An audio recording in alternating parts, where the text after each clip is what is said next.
وقولوا قولا سديدا يصلح لكم أعمالكم ويغفر لكم ذنوبكم ومن يطع الله ورسوله فقد فاز فوزا عظيما فإن خير الحديث كتاب الله وخير الهدي هدي محمد صلى الله عليه وسلم وشر الأمور محدثاتها فإن كل محدثة بدعة وكل بدعة ضلالة وكل ضلالة في النار. أعوذ بالله من الشيطان الرجيم. بسم الله الرحمن الرحيم.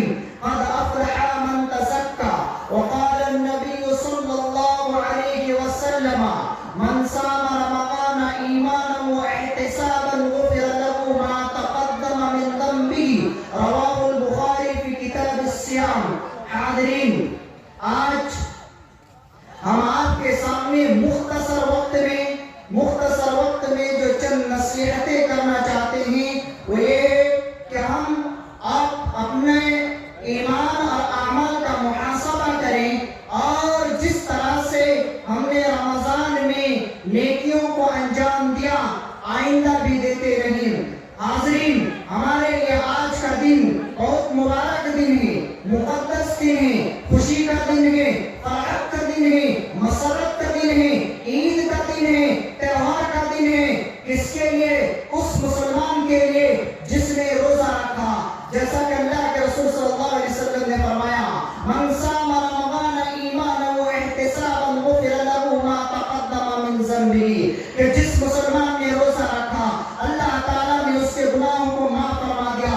جس مسلمان کی گناہ کی مغفرت ہو گئی، معافی ہو گئی، اسی کے لیے خوشی ہے. آج خوشی کا دن ہے. خوشی اس مسلمان کے لیے ہے جس نے تراویح پڑھی ہے، کیونکہ اللہ کے رسول صلی اللہ علیہ وسلم نے فرمایا من قام ایمانا واحتسابا غفر له ما تقدم من ذنبه. رواه البخاری. جس نے قیام اللیل کیا، تراویح پڑھی، اس کے اللہ تعالیٰ نے سابقہ گناہ کو معاف فرما دیا. جس مسلمان کی گناہ کی معافی ہو گئی، مغفرت ہو گئی، بخشش ہو گئی، یقیناً اس کے لیے خوشی ہے. خوشی اس مسلمان کے لیے ہے جس نے صدقہ و خیرات کیے، ذکر و اذکار کیے، توبہ و استغفار کیے، تسبیح و تحلیل کیے، صدقہ و خیرات کیے، صدقات الفطر ادا کیے. اسی طرح سے غریبوں کی مدد کی، فقیروں کی مدد کی، مسکینوں کی مدد کی، ان کا تعاون کیا، کپڑے تقسیم کیے، راشن تقسیم کیے، ان کے اپنے تہوار میں اپنے خوشی میں شامل کیے. یقیناً نماز پڑھنا، روزہ رکھنا، تراویح پڑھنا، اسی طرح سے صدقہ فطر ادا کرنا، فقیر اور مسکین کی مدد کرنا، خیرات کرنا، ایک دوسرے کی تعاون کرنا اور بری باتوں سے بچنا، یہ سب نیک اعمال ہیں. ان نیک اعمال کے بدلے میں اللہ تبارک و تعالیٰ نے ہم مسلمانوں سے نیک اعمال کے انجام دینے کے بعد میں مغفرت کا وعدہ کیا ہے، جنت کا وعدہ کیا ہے، بخشش کا وعدہ کیا ہے، اور جہنم سے آزادی کا وعدہ کیا ہے، عذاب قبر سے آزادی کا وعدہ کیا ہے.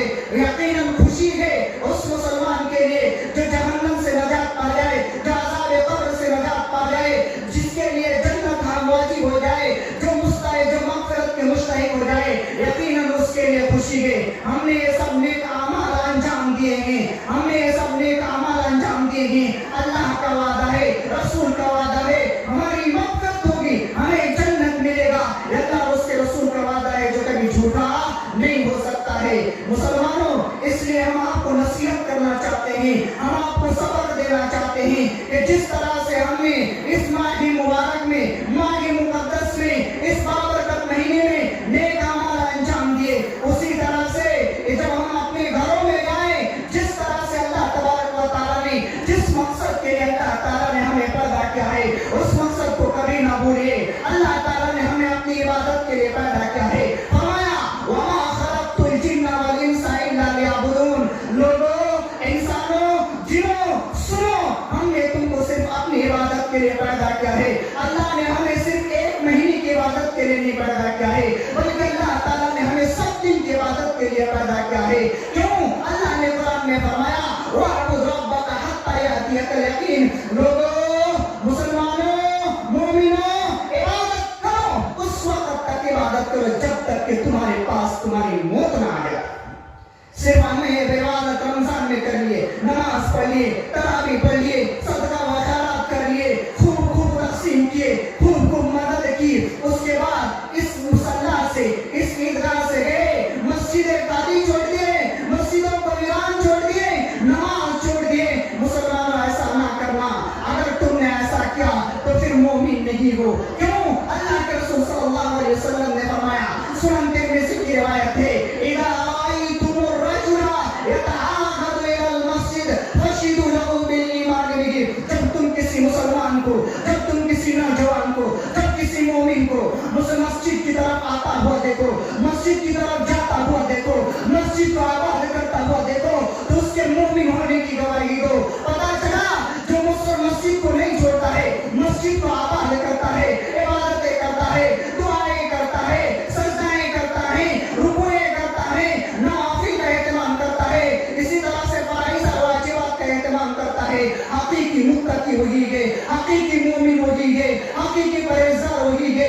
ایسے لوگوں کے لیے اللہ تعالیٰ نے کامیابی کا وعدہ کیا ہے, کامیابی کا وعدہ کیا ہے. مسلمانوں, جس طرح سے آپ اس ماہ کے مقدس میں گناہوں سے بچتے رہے, معصیت سے بچتے رہے, منکر سے بچتے رہے, آئندہ دنوں میں بھی آپ گناہ نہ کرنا, منکر نہ کرنا, منکر کو انجام نہ دینا, غیبت نہ کرنا, چغلی نہ کرنا, لڑائی نہ کرنا, جھگڑا نہ کرنا, اختلاف نہ کرنا, شر و شتم نہ کرنا, لعن و طعن نہ کرنا. جس طرح سے اس ماہ کے مقدس میں آپ نے نیکیوں کو انجام دیا ہے, اپنے نامہ اعمال کو نیکیوں سے بھر لیا ہے, خدا اپنی نیکیوں کو برباد مت کیجیے, اپنی نیکیوں کو برباد مت کیجیے, اپنی نیکیوں کو ہلکا مت کیجیے, گناہ کو انجام مت دیجیے. اس لیے کہ گناہ کا انجام بہت برا ہے, اس لیے کہ گناہ کا انجام بہت برا ہے. خاص کر آفت اللسان سے بچیے, جاسوسی سے بچیے, چغلی سے بچیے, غیبت سے بچیے. کیوں؟ اللہ کے رسول صلی اللہ علیہ وسلم نے فرمایا, اور جب بھی مجھ کو معراج کرایا گیا, مررت بقوم, میں نے معراج کے موقع پر جہنم میں ایسے لوگوں کے, جہنم میں ایسا منظر دیکھا, ایسے لوگوں کے پردے پر, ایسے لوگوں کے پاس سے میرا گزر ہوا, لہم اصفار من نحاس, جس کے تانبے کے ناخن تھے, جس کے تانبے کے ناخن تھے, یخمشون وجوہہم, اور اپنے چہرے کو نوچ رہے تھے, اپنے چہرے کو نوچ رہے تھے, رو رہے تھے, چیخ رہے تھے, چلا رہے تھے. اللہ کے رسول صلی اللہ علیہ وسلم نے فرمایا, من ہؤلاء یا جبریل, اے جبریل بتاؤ یہ کون لوگ ہیں جس پر اللہ تبارک و تعالیٰ اس کو ایسی سزائیں دیتا ہے, یہ اپنے چہرے کو نوچ نوچ کے کہا رہے ہیں, اپنے چہرے کی گوشت کو نوچ نوچ کے کہا رہے ہیں, لہو ٹپک رہی ہے, یہ کون لوگ ہیں؟ اللہ کے رسول صلی اللہ علیہ وسلم کو حضرت جبریل امین علیہ السلام نے جواب دیتے ہوئے فرمایا, هم الذین یاکلون لحوم اخیہم, یہی وہ لوگ ہیں جو دنیا میں برائیاں کرتا تھا, چغلی کرتا تھا, غیبت کرتا تھا, حسد کرتا تھا, جاسوسی کرتا تھا, اس کے بدلے میں اللہ تعالیٰ ان کو ایسے عذاب دے رہا ہے. اللہ تبارک و تعالیٰ نے اپنی زبان کو ان تمام گناہوں سے بچنے کے لیے ہمیں حکم دیا, وَلَا يَغْتَبْ بَعْضُكُمْ بَعْضًا, کہ تم میں سے کوئی کسی کا غیبت نہ کرے, کسی کے پیچھے نہ پڑے, کوئی کسی کا غیبت نہ کرے, چغلی نہ کرے, برائی نہ کرے. اَيَحِبُّ أَحَدُكُمْ أَن يَأْكُلَ لَحْمَ أَخِيهِ, کیا تم میں سے کوئی پسند کرے گا, بھئی تم میں سے کوئی پسند کرے گا کہ اپنے مرے ہوئے مردے کا سڑا ہوا گوشت کھائے؟ یقیناً آپ پسند نہیں کرو گے, یقیناً آپ پسند نہیں کریں گے. آپ کا بھائی بستر میں مرا پڑا ہو, اسی باڈی سڑ گئی ہو, کیا آپ کو کبھی گوارا ہے کہ آپ اپنے مرے ہوئے بھائی کا گوشت کھائے؟ عذاب جہنم بہت دردناک ہے, عذاب قبر بہت دردناک ہے. میرے مسلمان بھائیوں, جس طرح سے آپ نے نیکی کو انجام دیا, خیرات کو انجام دیا, حسنات کو انجام دیا, آپ اللہ کو نہ بھولیے, رسول کو نہ بھولیے.